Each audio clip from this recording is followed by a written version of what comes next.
I've known Edith for a long time. I think it was like around 2007 or so. I think Edith is like probably the only person that really believed in me as a potential co-founder. I think we're just like, we're going to start a startup, right? We knew, I think from that point, like it was an eventuality. So I had the first reality world startup and I learned many things I was bad at. And then I decided to go learn a bunch about all of them. And eventually it would be the right time to do another one. But I didn't want to do it before I felt like I knew the right set of things. I think Paul happened to meet me at the exact moment where I knew I was ready. I was like, I will regret it forever if I don't do this. Hi, I'm Paul Bigger, founder of Circle CI. I'm Edith Harba, CEO and co-founder at LaunchDarkly. And you're listening to Be Continuous, a podcast about continuous delivery and software development. You can get in touch with us anytime at our Twitter handle, @ContinuousCast. The show is brought to you by Heavybit. To learn more, visit heavybit.com. And while you're there, check out their library, home to great educational talks from other developer company founders and industry leaders. So what made you decide to do a startup? I did my first startup a little over 10 years ago. Wow. And it probably should have been a reality TV show instead of a startup, where 5 of my friends and I decided to have a company, except 4 of them were dating each other, 2 pairs of 2, and none of us had ever not lived in a dorm, and it went about as well as could be expected, but it was enough to convince me to do it again. Now would be a great time for you to introduce yourself. I am Ellen Chisa, and I am Paul's co-founder and the CEO of Ellen and Paul's new startup.com. And were you one of the 2 pairs or the 5th person? There were 2 of us who weren't in one of those ill-fated relationships, so I guess I was the 5th person or the 6th person. So what made you decide to do a startup? So I've known Edith for a long time. I think it was like around 2007 or so. We were having a Thanksgiving dinner. Edith was at my house. I cooked a mean Thanksgiving dinner. Turducken. Yeah, it was good. Mm-hmm. And I think we were just like, we're going to start a startup, right? Like, you know that, right? Took a little while for the timing to shake out, but we knew, I think from that point, like it was an eventuality. Was that your first startup? My first startup, yeah. This is only my 3rd job ever in life. So now would be a great time for you to introduce yourself, since I know you quite well. I'm John Kodumal. I'm Edith's co-founder and CTO of LaunchDarkly. So I already have so many questions already, such as, like, this is only your 3rd job. You graded in college. Oh, okay. I suppose that's true. I graded for CS80 at Harvey Mudd. That's Logic. So I spent 2 hours a week grading homework assignments. And when you were getting your PhD... I was just poor. I got a PhD in computer science, much like Paul. You just get paid very poorly for like a number of years. So I had a stipend. So I guess theoretically, as a grad student, it's like you're both an employee and a student. But like literally, I was in the Bay Area earning like $20K a year for 6 years. So yeah, it's not fun. Were you a TA? I thought you... You can teach, but so like I taught for like 1 semester, right? And then basically the way it works out is like that happens instead of your stipend.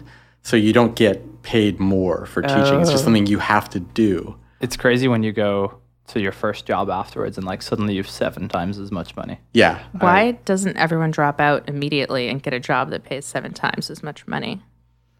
Because if you don't stay for the PhD, you'll only get a job that makes 5 times as much money. Yeah. And then you can walk around and like people call you doctor. Do you actually use doctor? I tried to once and it didn't go over well. Like they asked me, like I was at a bank and my credit card says doctor. Yeah, I had that one, so that was super awkward. Yeah, they're like, doctor, what kind of physician are you? And I'm like, computers? And they were like extraordinarily disappointed. Did they try to show you a word or something? Yeah, after that point I was like, no. Showed you a bug in their software. They're like, can you fix this? Yeah, it's like, it looks like a buffer overflow. Which is funny because your wife is actually a medical doctor. She is. Yeah, she's an ophthalmologist. She has like the same sort of insecurities around her title as me. It's like I'm a doctor of something useless, but she also gets confused with optometrists.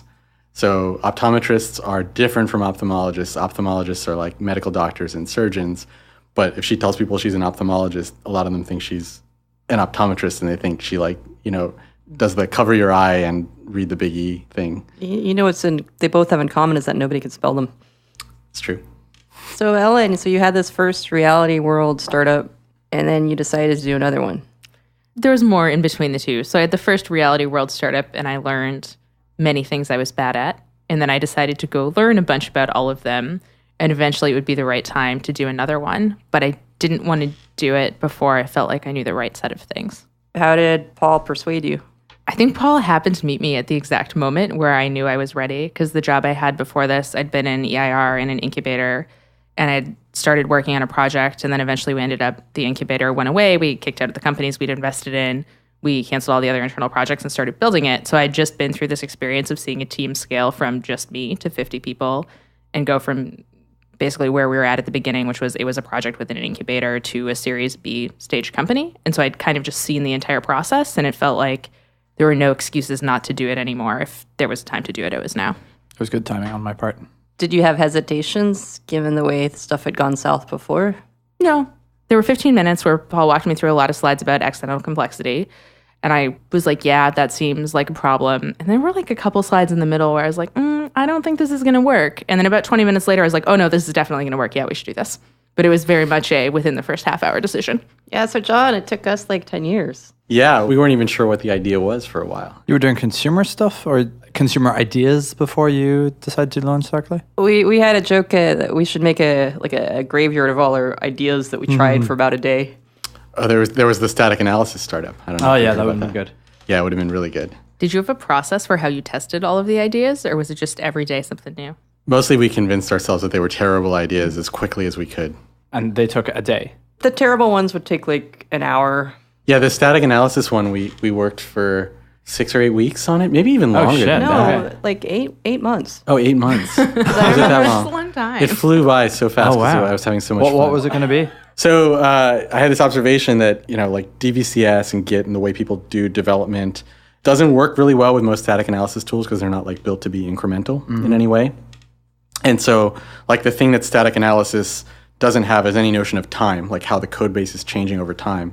So I had this observation that if you married the types of static analyses that map easily to graph reachability problems to like Git metadata, and you layered Git metadata on top of that static analysis data, you could basically use like Datalog as a query engine to ask questions about code base and static analysis questions that married like time and commit history with the facts that you were interested in. So like it would be incremental by design. So like when you made an incremental change, you would just rederive the necessary facts based on that change. So it'd be much faster. And you could do things with like temporal understanding. So did you come to the conclusion that this was a terrible idea or no market, or like how did it go from like, oh, that sounds pretty interesting? Because we worked on it for a solid year. We worked on it for a while. When I look at dates. This is ramping up for 6 weeks and 8 months. Now it's a year. We spent like 15 years on this. Well, this is developer estimation versus. It was a combination of two things. The first and most important thing was I think Edith was talking about the idea with a bunch of prospective customers, and the level of excitement we were hearing was not that great. There were a lot of attempts to commercialize static analysis, like right around when I was finishing grad school, and they all ran into that sort of like hair on fire. Well, you problem. worked at Coverity, right? I worked at Coverity for 3 years. So that one got commercialized and got an exit. And it exited. Did a really good exit. It was a great company, some amazing technology, but I think a lot of the stuff that they were doing, it was really applicable to like legacy code bases or like a lot of like embedded systems and stuff like that. And then like in modern software development, like modern web software development, say as a subclass in there, a lot of the techniques there weren't interesting, and Coverity as a tool wasn't interesting for them. So so Edith talked to all the people, and then I got kind of a begrudging like, hey, maybe I'll look at that as a favor to you. So what was the process of going from that to like, we're not going to do this anymore? It was a combination of that, plus I realized at some point I'd spent 9 years of my career working on this stuff and I was done. Yeah. It was just too much. I knew how far the rabbit hole went, and I desperately wanted to get out of that rabbit hole. So at this point, was it just the two of you just working on ideas together and trying to figure out what to start? Yeah, and there's a bunch of code that I wrote. Like there's a prototype of like an analysis system and like Did you release it? Open source it? No, I really should. It's like something I've been meaning to circle back to because I used some of like I did like a prototype analysis, which was like a clone detector based on like some interesting research that had come out of Davis, and it was like really good actually. It worked really well. There was a lot of stuff there that would have been interesting, but like taking that sort of like interesting research idea and turning it into a real product was a lot of work. Like that was that last mile problem in static analysis, going from like here's an interesting research problem to here's like a polished commercial product that a company can use on their code base and derive value out of. That's like a huge leap. That was something we learned at Coverity and something that I like rediscovered in this process. So like those two things together, it was more than enough information to let us know that we needed to work on something else. If you have to answer why are we making our own language, Ellen, this is the thing. Are you really making your own language? Yes, we are. But the reason is if we don't make our own language, then we have to deal with someone else's. I don't think that's the only reason. It's not the only reason, but like there's Is it like just the that? I thought fear the I reason was have that is Paul writing. likes languages. No, it's just it's easier to build a new language that is designed for exactly what you want than to try and prove properties about someone else's language. I think the other interesting thing is another reason that it's hard to commercialize a lot of the research that I did is like it's much easier for people to adopt new languages now. Like I think the thesis when I was in grad school was like, oh, it takes like 30 years for a language to hit mainstream. And then you saw Java, where I think the increment was like maybe 10 years or something like that. I might have my history a little bit wrong on that. But then new languages like Go, like all of LaunchDarkly is written in Go, and Go is not that old a language. So John, was it hard to give up the idea? I mean, this was your research. This is something you spent a lot of time on. I still think it's an interesting idea, like the specific approach we were taking to it, and I hope that somebody like pursues it, because I think software development ultimately would be better off if we had that kind of information, like the kind of thing I had envisioned. But it was easy to get rid of it as an idea, because going down those like familiar paths of like writing those parts of analyses that I'd done before at Coverity and in my thesis work, I was like, there was too much familiarity with it, and I really wanted to do something new and different. I thought it would be a harder conversation when we had that conversation, because it was like, hey, maybe we should push a couple more months and see if we can productize this. I don't want to give up too soon. And You said that. I remember it because I was like, I don't want to, we've put so much work on, I don't want to give it up too easily. Like, let's make sure we're on board with giving it up. Do you remember that? Yeah, and actually, like, that was right around when I left my company, and it was really hard because I went for about, I guess it was about a year. I'd forgotten the timing of it, but I went for about a year knowing I was going to leave my last company and feeling like we had something that I was anchored to that we were going to work on together, and that was going to be the thing. And then I knew I was going to leave. I put my notice in, and we kind of made this decision to pivot and do something else, and we were going to scrap that code base. And there was it was a little bit hard because I was leaving, and I was like, I couldn't really articulate what I was going to work on next because I didn't have a concrete idea. So it felt even riskier to be leaving a good situation. What did you tell people? Oh, I had all sorts of harebrained ideas. I think I told people that I was working on a VR-related idea, which I wasn't. It's interesting the thing of like not wanting to do what you've done for so long. I feel once I'm done with something, like I'm done. I'm not going back to it. Yeah. And like I think you were saying the same thing about the travel startups. Yeah. I do not want to do any more travel startups. Me neither. I was at TripIt for a long time. Oh, that's so funny. Like Yeah, two static analysis founders and two travel founders. I never put that together. My middle name is Ellen. I did not know that. My middle name is Paul. And many people in this room are wearing LaunchDarkly shirts. Many. Nearly all. And Paul looks lovely on you. Thank you. It always does. So Ellen, did you have to make a similar leap of faith to join Paul, or? Yeah, actually. So I don't think I could have picked worse timing to have a startup. At the point in time when I met Paul, actually a mutual friend had emailed me saying Paul was looking for a co-founder, and I said not to introduce me because I was afraid I would want to do it. And my husband and I had just bought a house in Boston, and I had this company, and I'd like just built this team I was very proud of, and we just raised a bunch of money, and I was getting married in August, and I think there were some other things going on. It just was like not great. But I think when I looked at it, I said, oh, this is exactly what I wanted to do in 3 years. I don't have to wait for 3 years. I can just do it right now. And that seems like the better answer. Yeah, I think we did the reverse. We just kept postponing it. Well, then we ended up picking like kind of a similarly bad set of timing. Like I just had a kid and left a comfortable situation. I think, when it's the right time, it just feels like the right time, regardless of like how it might seem externally. Your wife's a doctor. I feel you're going to be okay. I think, yeah, that's true. Yeah, the way I did it, like I think it was more slippery slope where I was like, I will regret it forever if I don't do this. Probably it won't work. How can I like do the things to make it fall apart the fastest? And so Paul and I met on a Friday, and by the next Friday, you had already flown to Boston, and we're living in my house, and we didn't know each other at all. Did he bring his LaunchDarkly shirts though? He did. Yeah, like the first day we hung out for I think 5 hours, and like that was a lot. Yeah. Yeah. And I had gone through this process with a bunch of people before, and I had not got like to the point of like 5 hours with someone actually feels like a pretty good experience. Yeah, I guess we were the reverse. We just kept postponing it. Some of it was me and some of it was you. Yeah, because we were both like in relatively comfortable situations in a lot of ways. If you hadn't postponed it, would you have come up with feature flags? I don't know. It feels like feature flags were not new, but like starting to catch on around the time that you started building. I think if we'd come earlier, it would have been too soon, for sure, for the way we built it. Yeah. Like I think if we'd started the company 5 years earlier. Oh, people were still shifting to the cloud at that point. Yeah. I think we probably would have had to build a completely different product that was like not SaaS focused. Yeah. Like probably like an open source play or something like that. You probably wouldn't have realized that feature flags was the thing to build either. No, absolutely not. It was kind of like the experiences that Edith and I had both had at the size organizations that we had that drove us to realize like where the need was. And so without that experience, I don't think we would have built as good of a product as we built. You'd probably have tried to build CI as a service.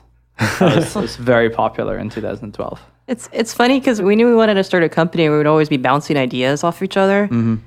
And I would say all I really know how to is to build software. I'm like, I don't have any deep domain expertise in, I don't know, autonomous vehicles. And Something about plants, right? I was at a plant company, but that was a bad one. But then it turned out that like knowing a lot about software was actually really valuable. Yeah, because like that, not only do I only really know about software, I only know about how to build software for other software developers.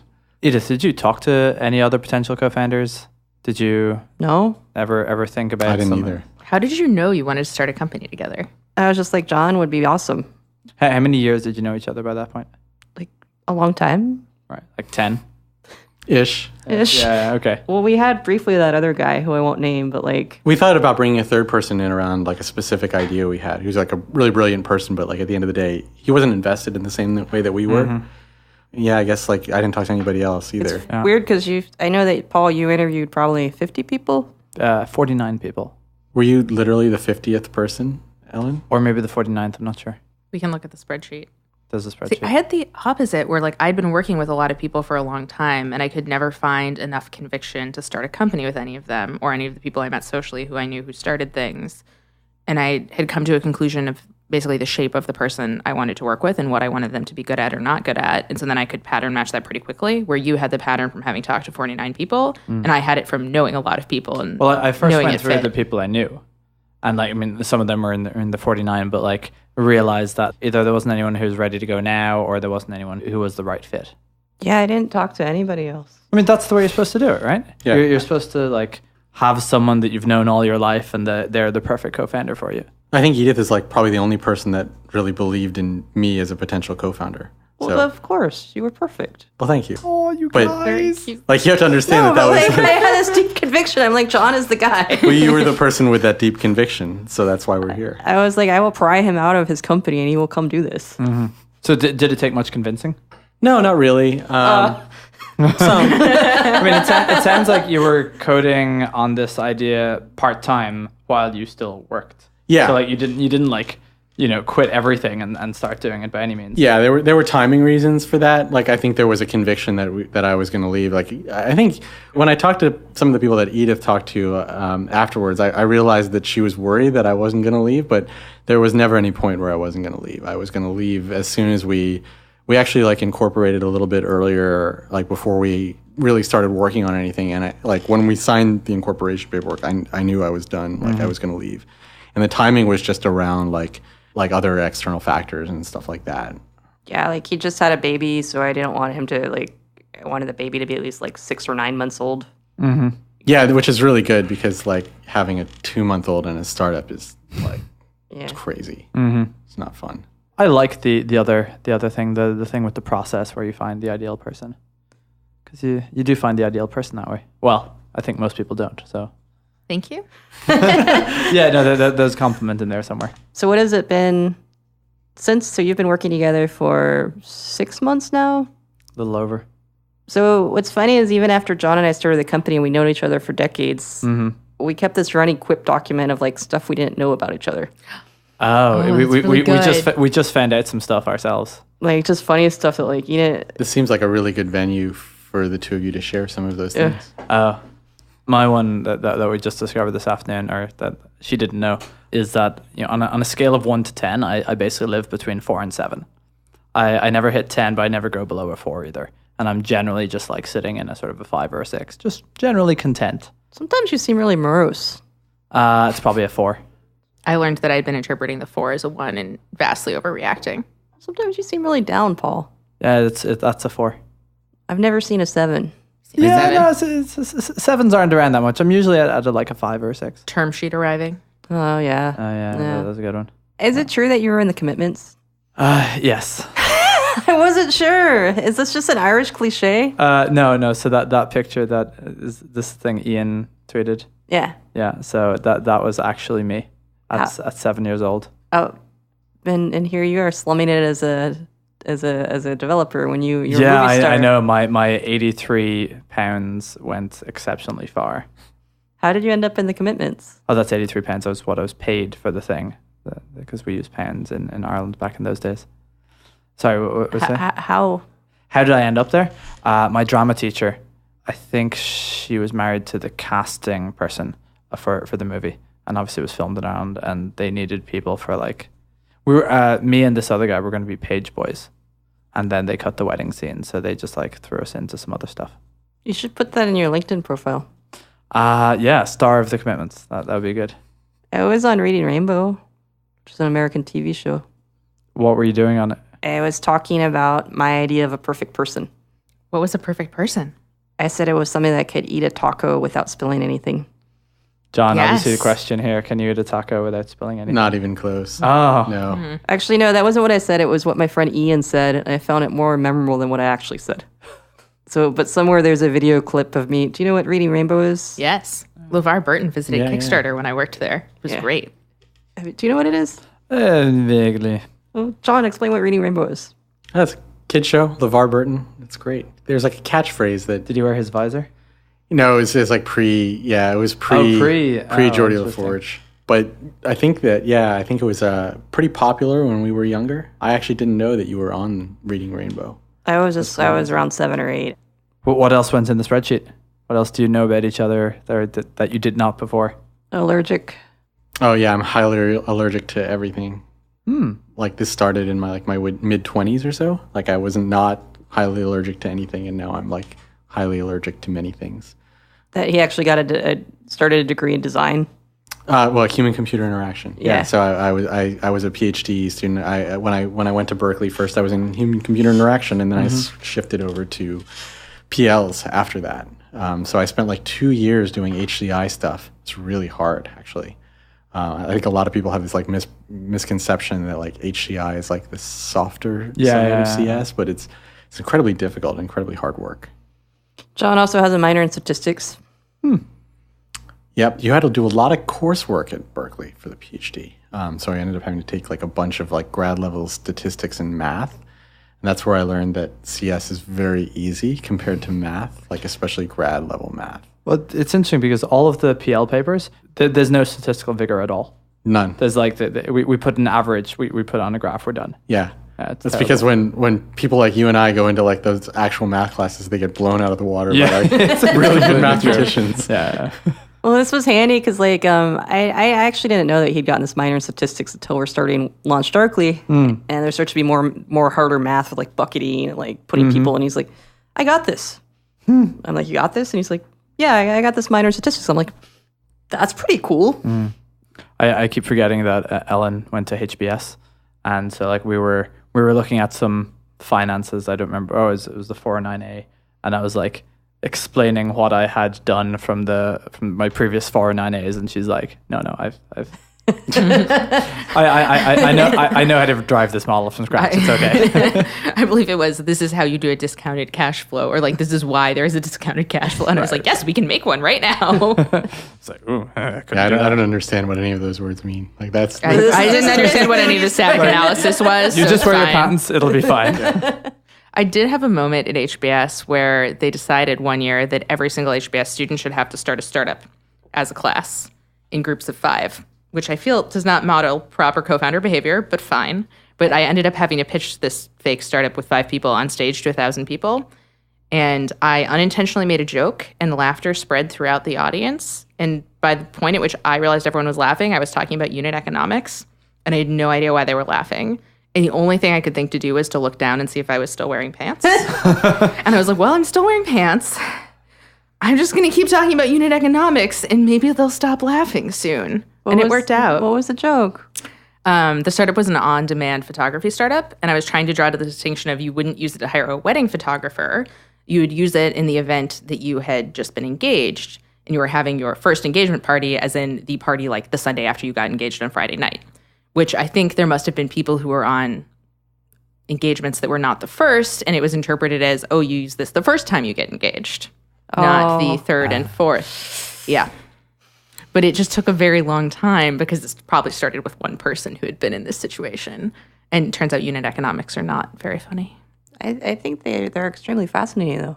Fascinating, yes. Worthy of 1,000 people laughing at you on stage, no. Well, it depends on the conference. Edith, why did you decide to do a startup? I think it was the same reason I rode my bike across country, or I was an engineer. I ran 100 miles. I just had this burning desire that I wanted to do it. Even when I was in college, I wanted to do it. I had other friends who had done startups, like the DreamHost people. I remember them buying their first servers, like them going to Fry's and coming back with a server. I was sitting in the courtyard at Mud.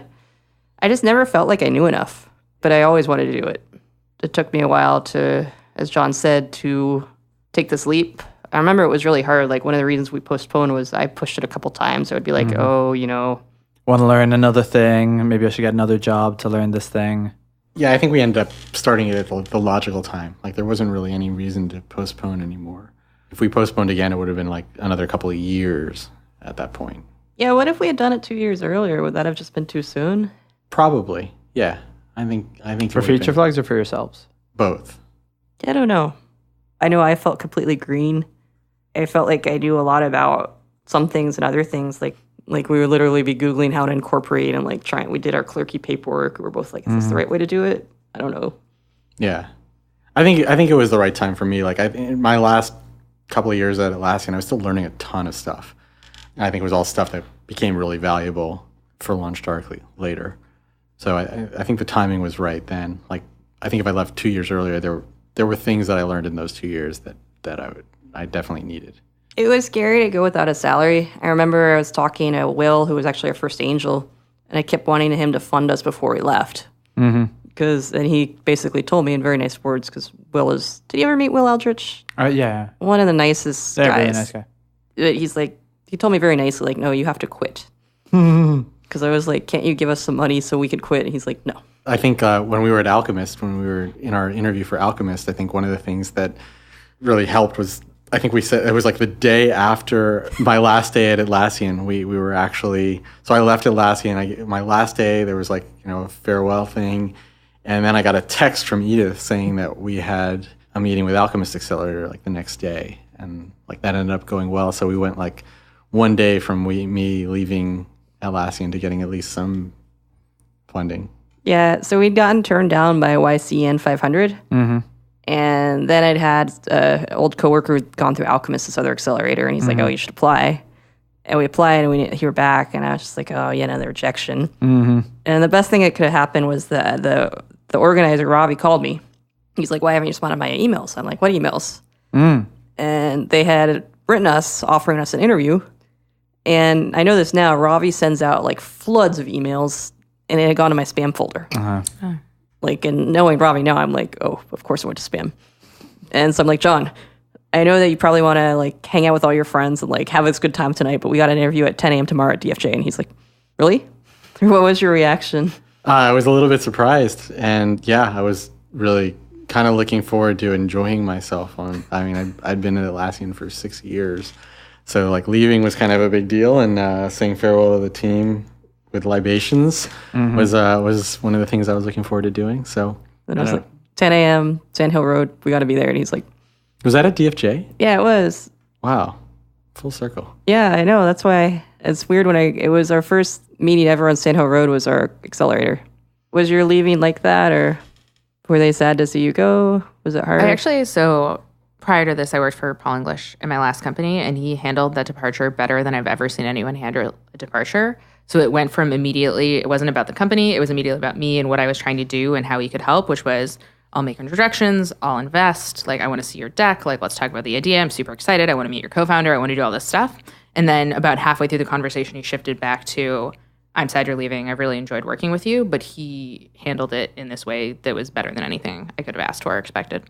I think that's what I try to do. Like we had a guy I like very much who quit to go to get his MBA. I was like, I'm happy for you. Mm-hmm. This is a good opportunity. We'll miss you, but like, you know, I know that the valley or the world is small. Mm-hmm. And people remember departures. But you were happy for someone to go get an MBA. I feel like normally everyone's so upset about it. Why would people be upset? Failed another one. When I did it, everyone was like, you're ruining your life. You'll be 2 years behind. This is terrible. Why would you ever do it? It was not done. Really? Even at Harvard? Yeah. Wait. I thought Harvard was like the Golden Palace. I mean, it was certainly interesting. Yeah, I think people just don't place much value in management. Like when you think about how many people say they don't want to have one-on-ones because it's a waste of time. What?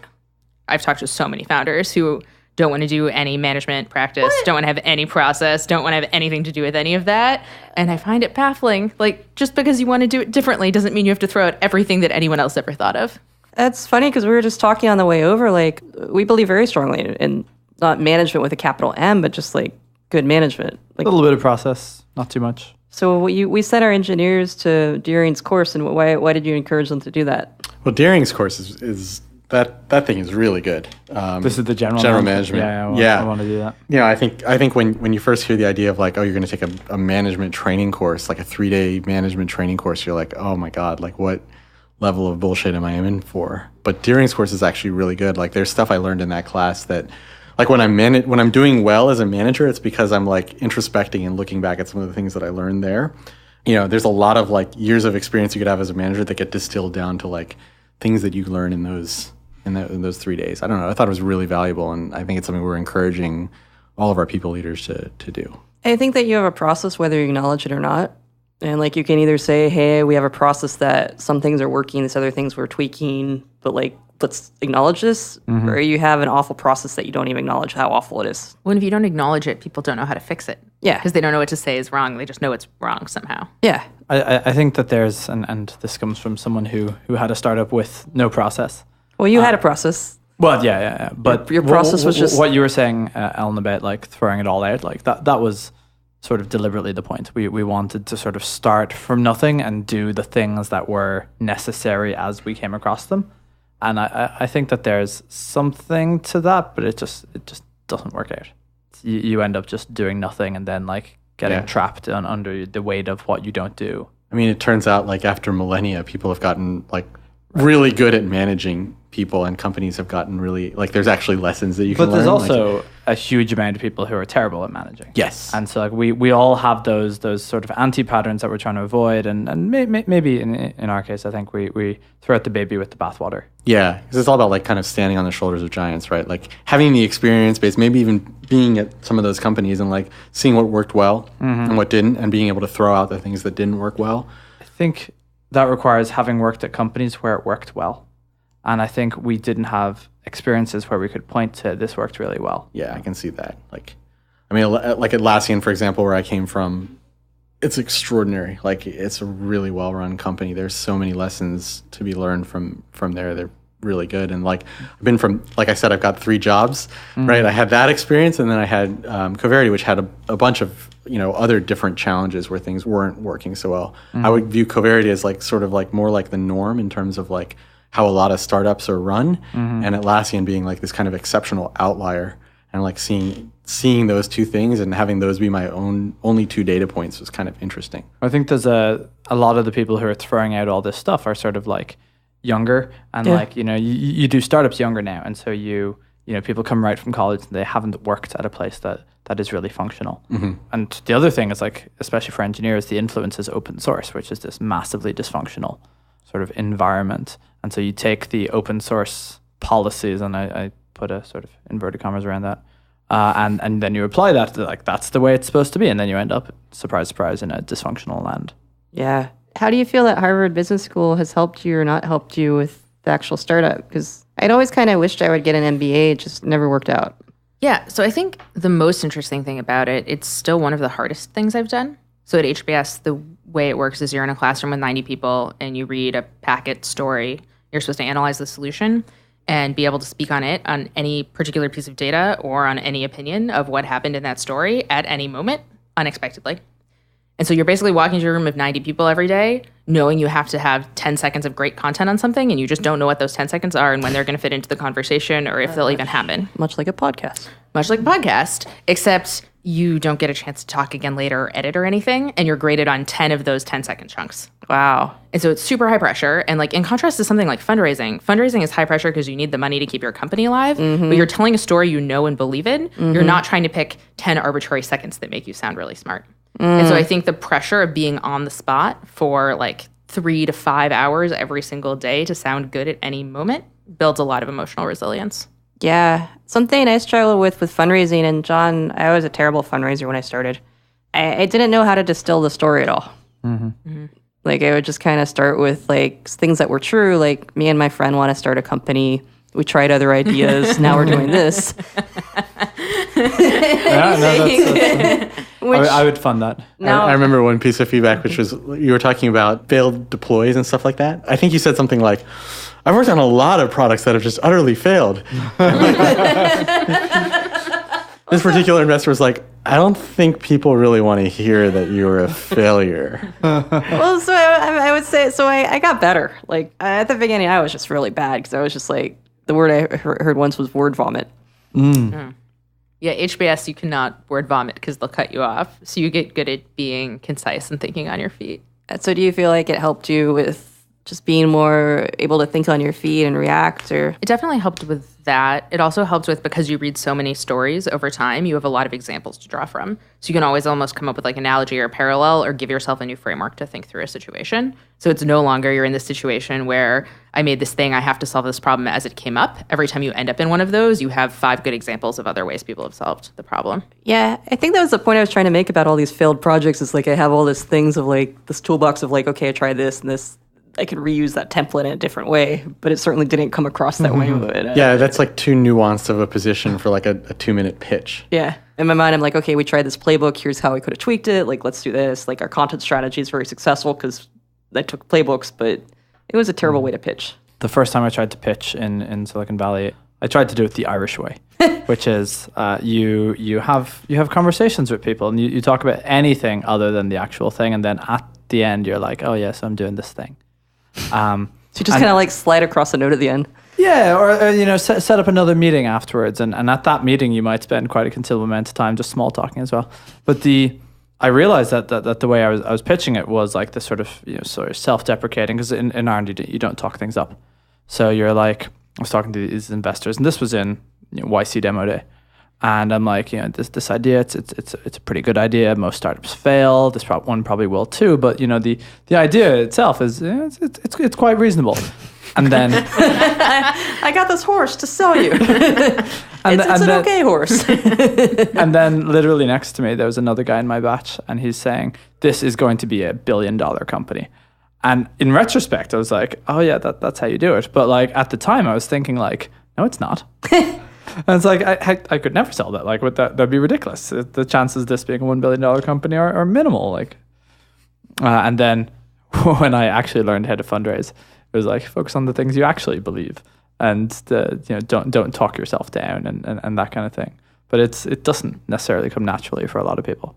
Yeah, it didn't for us. It took a lot of practice. Yeah, I think for engineers too, it's like it's pretty hard because like you want to be like extremely factual, right? You want to be like driven by metrics, explaining like you're very like focused on like how the world is today and like what the state of affairs is today, sort of. And I don't think that works really well when you're pitching. And also like that sort of like humbleness around like the things that you built so far and like all the things that you need to do to get to where you need to go in terms of like building new things or whatever. Like none of that plays very well when you're pitching. Mm-hmm. Yeah. Yeah, it's funny. So somebody uses me now as us as an example because we had somebody who we talked to like 3 weeks after we started full time, and in hindsight, we pitched him terribly. Like, and he didn't invest, and now we're pretty moderate, decent success. And every time I see him, he's just like. Well, I feel this is true of all the investors that you talk to at the start. Like, they always get the worst version of you, the least refined. You don't have messaging, you don't have positioning, you don't know what works. You haven't like A/B tested your way through 100 investors. Like, they're obviously going to say no. Yeah. And almost everyone I've seen, and this is certainly true of me, it's like at the start, you get a ton of no's. And then you get one yes, and then a few more no's, and then another yes. And you start to get it right. And then all of a sudden, like something turns and they're all yeses from there. But the people who really like did you a solid were the people who listened to you when you were sounded like a fucking idiot. But they didn't get to invest. The guys who like saw you later and like, oh, these guys are amazing. Like those people get to invest. Oh, yeah. But legitimately, everyone always says that, and I always felt like the first one would go really badly, and then we got a term sheet when I walked out of the first one I'd ever done. They knew you for years. True. But just saying, I don't think you should be like, the first one's going to go terribly. I think you should walk in and be like, I want a term sheet walking out of the first one. Oh, yeah, absolutely. I actually talked to a bunch of people who I felt were going to not invest before I talked to the list of investors that I already knew that I felt would invest, because I wanted to get the bad ones out on people who probably weren't going to give me money anyway. I think also to be honest, Ellen, I mean, you have a deep track record in startups, whereas John had been he'd been at 2 companies. I had been more on the product eng side, so I didn't know anybody, and I didn't know any single investor, like literally none. Like this last fundraise is not an example of how one fundraises. This is was a very unusual strange. circumstance. yeah, like when I started, like my old boss, I asked him for advice. One of the founders of TripIt, he's like, "Oh, just call up your associate friends, from business school, and have them go pitch them for practice." That's what I did. I guess that's why I was comfortable going in and doing one, was I called all my friends first. Yeah, you're and like John and I went to 128 person school. All engineers. Engineers, CS, bio. I like that it's 128. Nice round number. We all went to tiny, well, yours was probably bigger. Mine was 80 people. Yeah, but I didn't know a single associate. Yeah. Like none. Like we didn't have anybody who, like we pitched John's brother. Yeah, he was not insightful. Well, that was Awesome guy, but he's a real estate lawyer. That was literally, I was like, John, we got to practice on somebody. Yeah, and he thought we were a horror show. How many investors did you talk to in your seed round? Probably all told, I have a spreadsheet somewhere, 40 to 50. 40 to 50, okay. I remember reading someone's, we failed startup post where they had raised a very small thing, and then they went to raise something else, and like they talked to 65 people, and they didn't get it going, and they felt like they were done. And I was like, holy shit, like 65 is not, like, how many did we? 140? Yeah. Yeah, I will say that as much as I can say, the first one went really well, it set things up to feel really badly after that. Oh, what happened after that?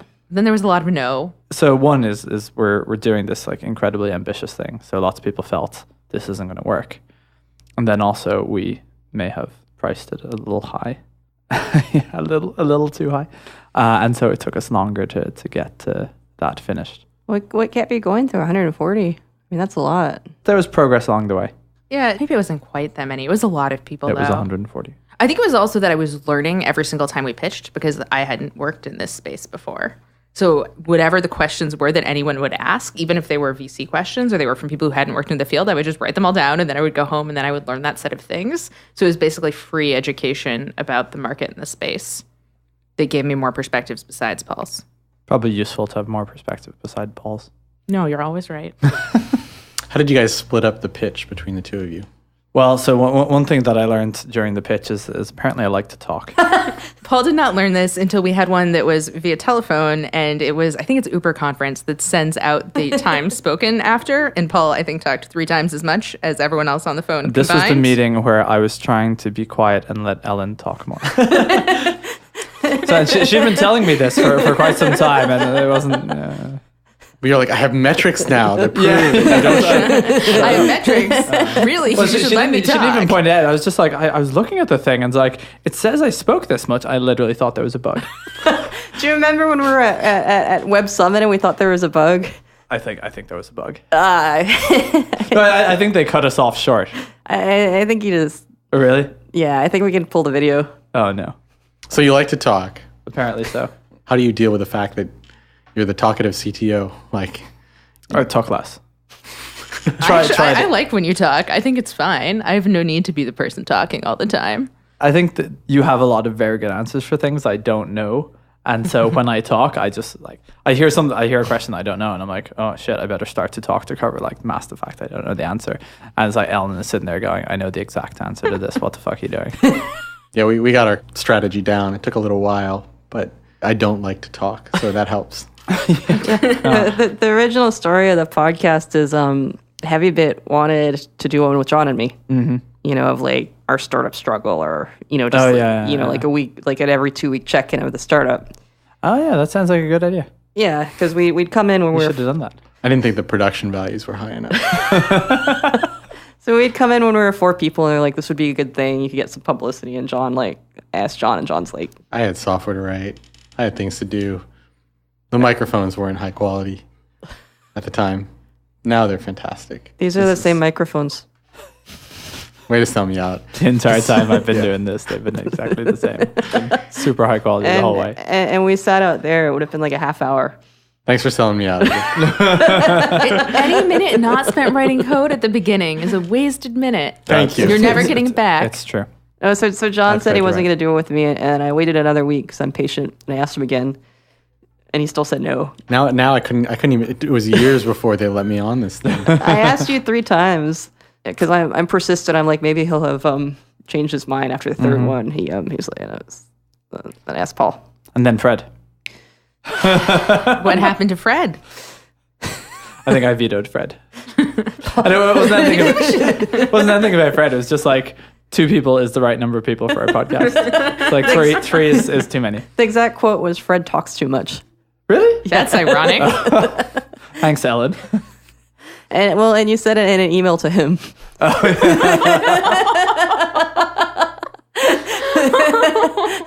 I mean, you have to say things to people's face. Being honest is good. It's okay. Fred doesn't listen to this. We can say whatever we like. How did you decide to go to a really tiny school? Yeah, I went to a tiny engineering school in Needham, Massachusetts called Olin. And I originally did not want to go because when I went, it had full tuition scholarships. And I thought, if you're an engineering school and you have to have everyone go for free, you can't possibly be a good school. Why would anyone do this? And then I spent more time with the school, and it turned out it had been started out of a foundation that used to build engineering buildings, and they wanted to change how we taught engineering and move it away from we're going to fail out one of 3 of you into we're going to make engineers who can actually build things for people and not just solve problem sets, and then who can actually sell those things to people and not just be like at the whims of MBA types. And I think I was just really, I just loved the curriculum so much that I was like, I see myself here, I want to go here. And then we had a 2-tiered admit process where you applied and then you went for a weekend and actually got to build stuff and meet people. And so by the time I started, our incoming class was 89. And I think I already knew like 60 of the people, and they already felt like my best friends. And so it was sort of like, I'm going to go be with my best friends now, even though they were these people I'd met for a weekend.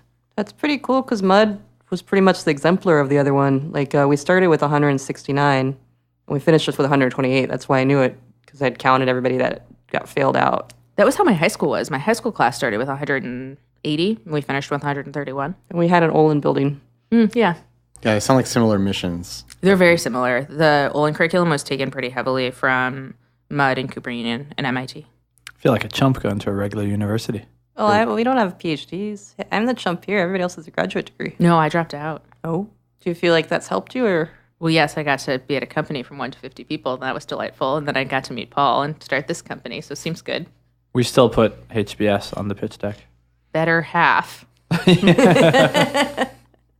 So I guess I have a final story. So John, has it been what you expected, or what surprised you?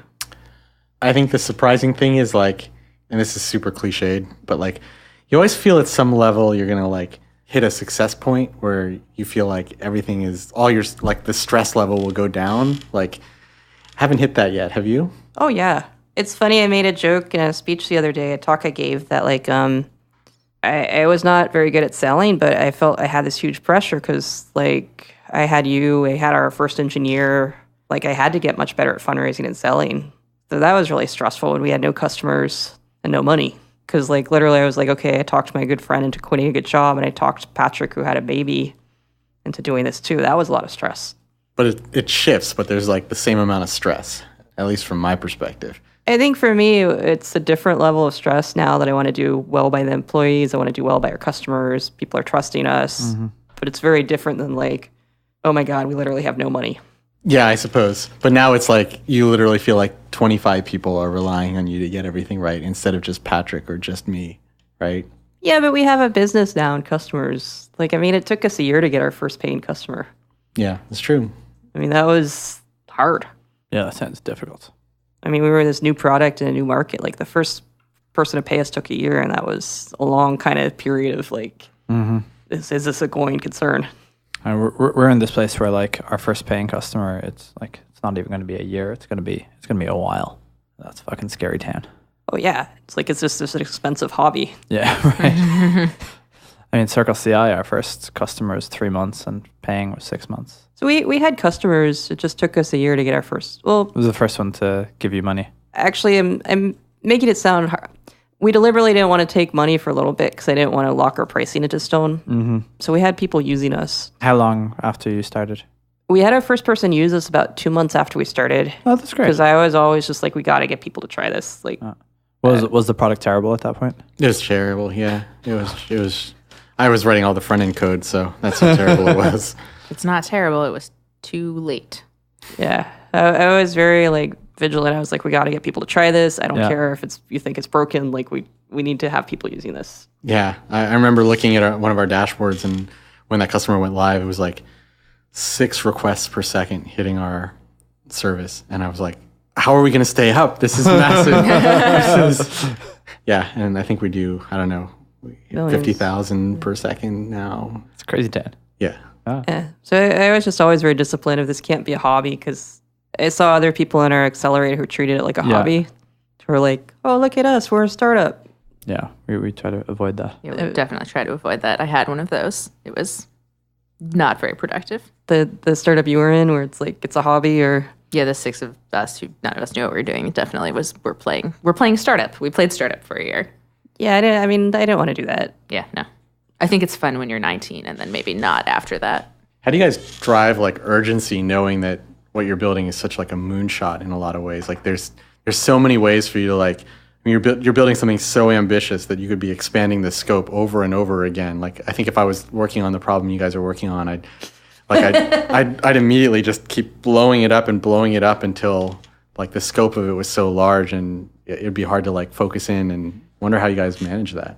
I think it's about getting the right time horizon. And so the nice thing about having a moonshot thing is you can be like, in 15 years, it's going to be everything and it's going to be amazing and it's great. And everyone can kind of feel anchored to I'm going here in 15 years. It's going to be awesome. And then most days, everyone needs to show up and be like, what is the most important thing I can build right this second? Like today, this week. And most of the time, people don't even need to be thinking about 3 months from now, other than in a very like fluffy sort of way. Most of the energy is spent on what can I do today to make this go faster. Yeah. Last week, so we have our Monday meetings, right? And Monday we like plan and sort of we say, where are we on the plan? Like, are we achieving what we're hoping for? Are we getting the validation that we thought we were going to have? Are the hypotheses being proved? But last week on Wednesday we redid the plan a little bit, and then a little bit again on Thursday and a little bit on Friday as we got more information and as we sort of figured out more of what we're doing. So it's very like short time horizons on specific hypotheses. And like it might be 3 days, it might be 3 weeks on a particular hypothesis, it might be 3 hours on some hypotheses. But the fact that we're able to keep those things short mean that we're, it's not, we have to build everything. It's like, it's this one very, very specific thing we want to test out, and that drives the direction that we're going. Thanks for listening to this episode of To Be Continuous, brought to you by Heavybit and hosted by me, Paul Bigger of Circle CI, and Edith Harbaugh of LaunchDarkly. To learn more about Heavybit, visit heavybit.com. While you're there, check out their library, home to great educational talks from other developer company founders and industry leaders.